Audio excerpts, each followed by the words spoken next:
we're seeing a case spike because of a backlog of 734 cases that were being cleared. So today's reported case number is actually closer to 625. I know some of you follow these numbers as religiously as me and might be worried about the last 2 days in which we've seen our first 4-digit increases. But I want to reassure you that this is about testing capacity expanding, some backlog tests that have come up, and not necessarily a doubling in just 2 or 3 days. For comparison, the past 7 days, we've seen an average daily increase of about 758 cases.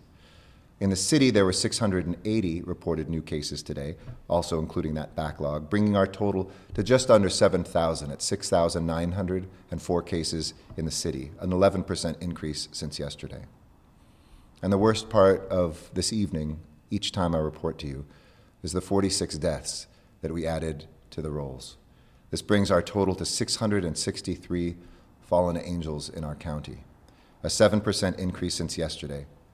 For comparison, the past 7 days, we've seen an average daily increase of 44 new deaths, and deaths are doubling every 7 to 8 days.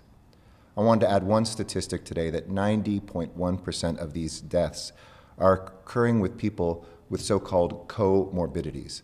That's just a fancy way of saying the folks that we know are the most vulnerable because of their age and their medical conditions. And I will never stop being loud about those that have been left behind, specifically our immigrant communities who still are excluded. Families, because if they have one person without documents, can't get a check. Folks who are working hard to make sure our food supply is picked, is transported, who are processing our food, working in our hospitals, cleaning to make sure that our doctors and techs and nurses are safe. We need to make sure nobody is left behind. And when it comes to immigration, immigrants are not the threat to America. COVID-19 is. Let me be very loud and clear. Let us not be distracted from what is at hand, and let us make sure everybody is included in our aid together.